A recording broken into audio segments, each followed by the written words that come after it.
ഞാനിവിടെ ധ്യാനത്തിന് വരണമെന്ന് ആഗ്രഹിച്ചല്ലായിരുന്നു.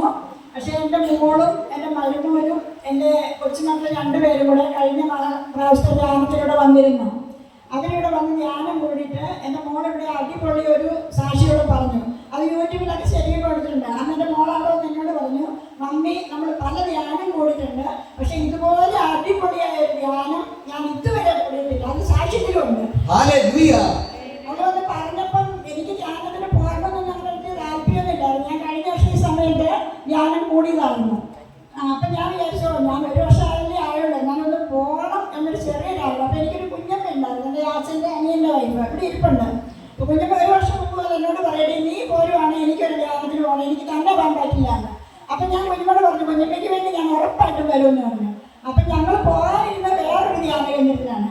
പക്ഷെ ഇങ്ങനെ മോള് വന്ന് പറഞ്ഞു കഴിഞ്ഞപ്പോൾ ഞാൻ കുഞ്ഞമ്മയോട് ആദ്യം കുഞ്ഞമ്മയാണ് ഞാൻ വിളിക്കുന്നത്. കുഞ്ഞമ്മയോട് ഞാൻ പറഞ്ഞു, കുഞ്ഞമ്മ നമുക്ക് ഇതുപോലെ എറണാകുളം അടുത്ത കാലടിയിൽ ഒരു ധ്യാന കേന്ദ്രമുണ്ട്, മോളൊക്കെ പോയാൽ നമുക്ക് പോയാമെന്ന് വെച്ചു. എടുത്തോ കുഞ്ഞമ്മ പറഞ്ഞു, പോയാട്ടാണ് ഇപ്പം തന്നെ പോയാട്ടാന്ന് പറഞ്ഞു. ഏതായാലും ഞാൻ ഇപ്പം പോരണ്ട, അവിടെ നിന്ന് വെച്ചിട്ട് കഴിയട്ടേന്ന് പറഞ്ഞു. ഏതായാലും ഞാൻ അത് കഴിഞ്ഞാണ് ഈ എൻ്റെ സഹോദരനാണ് ഇപ്പം പറഞ്ഞത്. പുള്ളി SI ആണ്, ശാന്തമ്പാറ സ്റ്റേഷനിലെ SI ആണ്. പക്ഷെ അവൻ ഭയങ്കര ടെൻഷനിലാണ്, ഒത്തിരി കടബാധ്യതയുണ്ട്. അങ്ങനെ ഒത്തിരി സങ്കടങ്ങളുണ്ട്. അവൻ കാര്യം 2 പാമ്പിള്ളേരുണ്ട്, അവർ രണ്ടുപേരും UK-യിലാണ്. എങ്കിലും അവര് വൈഫും അവനും മാത്രമേ വീട്ടിലുള്ളൂ. അവളുടെ ഒറ്റ പ്രാർത്ഥനയാണ്, ശിവ എന്ന് പറഞ്ഞ അവൻ്റെ വൈഫിൻ്റെ ഒറ്റ പ്രാർത്ഥനയാണ് ജോൺസൺ ഇപ്പോൾ ഇവിടെ വരാനും അവൻ ഈ നിലയിൽ എത്താനും കാണണം. അവൻ ധ്യാനത്തിന് വന്ന് ഇവിടെ ഇരിക്കുമ്പോൾ ആദ്യ ദിവസം ഏറ്റവും ഫ്രണ്ടിൽ കസേരയിലാണ് ഇരിക്കുന്നത്. 2 നൈറ്റും 2 ഡേയും എടുത്തിട്ടാണ് ലീവ് എടുത്തിപ്പോൾ വന്നത്. അതിന് ഒരു 3 മാസം മുമ്പ് വരെ അവൻ പള്ളിയിൽ കാറ്റഗിസം പഠിപ്പിക്കുന്നുണ്ട്. പള്ളിയിലെ ഒരൊറ്റ ദിവസം അവൻ്റെ വിവാഹം കഴിഞ്ഞ അന്ന് മുതൽ വിവാഹം കഴിഞ്ഞ് മക്കളുണ്ടായി കഴിഞ്ഞാൽ മക്കളെ കൊണ്ട് എല്ലാ ദിവസവും ഹൈറേഞ്ചാണ്, നല്ല തണുപ്പുള്ള സ്ഥലമാണ്. എന്നാൽ പോലും എല്ലാ ദിവസവും രാവിലെ കുർബാനയ്ക്ക് പോയിട്ട് വന്നിട്ട് 4 പേരും 2 മക്കളും അവനും പള്ളിയിൽ പോയിട്ട് വന്നതിന് ശേഷം മാത്രമേ അടുക്കള പോലും കയറുള്ളൂ. പിള്ളേരെ സ്കൂളിൽ വിടണം, അവന് ഡ്യൂട്ടിക്ക് പോകണം. ഇതെല്ലാം രണ്ടുപേരും അങ്ങനെ ചെയ്തുകൊണ്ടിരുന്ന ഇവനിൽ എന്ത് സംഭവിച്ചു എന്ന് ഇന്നലെ മുതൽ എനിക്ക് ഭയങ്കര ടെൻഷൻ ഇവിടെ വന്നപ്പോൾ മുതൽ. പക്ഷെ വൈകുന്നേരം വരെ ഞാൻ അത്രയും ചിന്തിച്ചില്ല. ഇവിടെ വന്ന് ഏറ്റവും ഫ്രണ്ടിലെ കസേരയിലാണ് ഇരുന്നത്. ഞാൻ അതിൻ്റെ തൊട്ടപ്പുറം ഇരിപ്പുണ്ട്. ഞാൻ നോക്കുമ്പോൾ ആശാൻ നല്ല ഉറക്കാം. എനിക്ക് ഭയങ്കര വിഷമം. ഞാൻ അവളോട് പറഞ്ഞിട്ട്, അവന് ഭയങ്കര ഉറക്കമാണല്ലോ, പ്രാർത്ഥിക്കുന്നില്ലല്ലോ. അപ്പോൾ ഒരിക്കലും അവനെ കുറ്റം പറയത്തില്ല. എന്ത് തെറ്റ് ചെയ്താലും അവൾ ഞങ്ങളോട് കുറ്റം പറയത്തില്ല. അവള് പറഞ്ഞില്ല, ചേച്ചി ഡ്യൂട്ടി ഉറങ്ങുമല്ല, കണ്ണടച്ചിരുന്ന് പ്രാർത്ഥിക്കുമെന്ന് പറഞ്ഞു. ഞാനൊന്നും വേണ്ടിയില്ല. അത് കഴിഞ്ഞൊരു 2ാമത്തെ ദിവസം ബ്രദറോട്, നമ്മുടെ ബ്രദറിന്റെ കാലം ഒരു വയ്യാഴിയുണ്ട്. അപ്പം ബ്രദറോട് ഒരു കസേര തരാൻ പറഞ്ഞ് ഇവിടെ നിന്നപ്പോൾ പെട്ടെന്ന് അവൻ ചാടി ആ കസേര എടുത്തു കൊടുത്തു. കസേര ഒരൊറ്റ പോക്കാണ് ഏറ്റവും ബാക്കിലേക്ക്. ആ പോയ പോക്ക് പിന്നെ എന്ത് ചെയ്താൽ അവിടെ നനങ്ങുന്നില്ല. ഞാൻ ഇടയ്ക്കിടയ്ക്ക് നോക്കും, അവള് നോക്കിയല്ല, ഞാൻ നോക്കുന്നുണ്ട്. ഞാൻ നോക്കുമ്പോൾ ആശാൻ നല്ല ഉറക്കം, ചുണ്ട് പോലും അനക്കുന്നില്ല.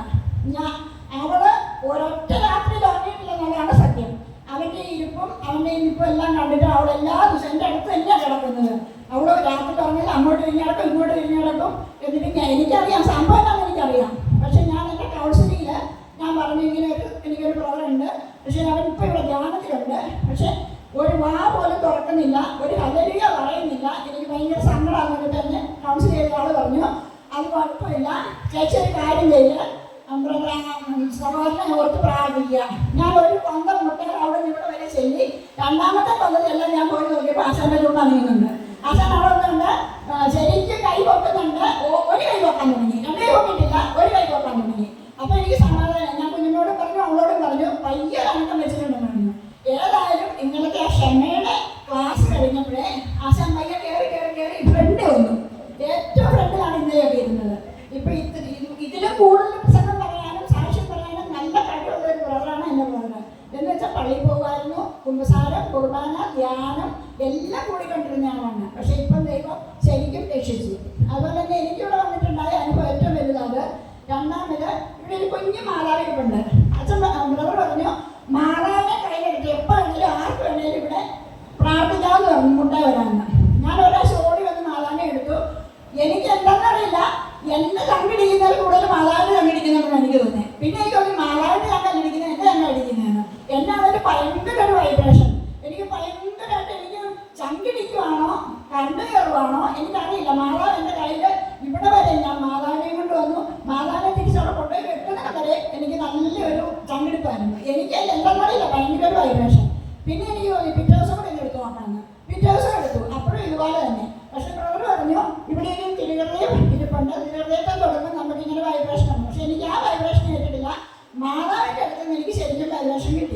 പിന്നെ അങ്ങനെ ഒത്തിരി ഒത്തിരി. പിന്നെ എനിക്ക് ഏറ്റവും വലിയ സങ്കടം എന്താണെന്ന് വെച്ചാൽ മോളും മരുമോനും കല്യാണം കഴിഞ്ഞ് വന്നപ്പോൾ പറഞ്ഞു, മമ്മി ഭയങ്കര രക്താഭിഷേകമാണ് നടക്കുന്നത്. അത് മര്യാദാനമായിരുന്നു ഞങ്ങൾ കൂടിയത്.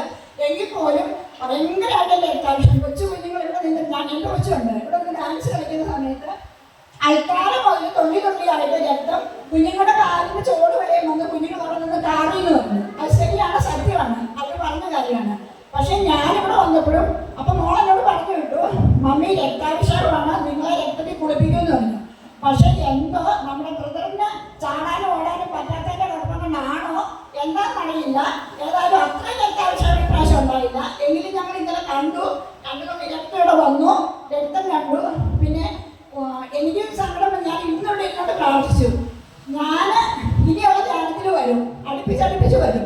എന്ന് എന്നെ രക്തത്തിൽ കുളിപ്പിക്കും, എന്നെ കുളിപ്പിക്കണ്ട, എൻ്റെ അടുത്തിരിക്കുന്നവരെങ്കിലും രക്തം വീണ് ഞാനൊന്ന് കണ്ട അന്ന് ഞാൻ പൂർണ്ണമായിട്ടും പിന്നെ ഞാൻ. പക്ഷെ എനിക്ക് വരും, എനിക്ക് രക്തം കാണണം, ഞാൻ അതുകൊണ്ട് വരും, ഉറപ്പായിട്ടും ഞാൻ വരും. ഇനി ആരെങ്കിലും സാക്ഷ്യം പറയാൻ വേഗം പോലെ കേട്ടോ. ഈ സഹോദരി പറഞ്ഞ ഇപ്പല്ല എൻ്റെ മേത്ത് വേണം.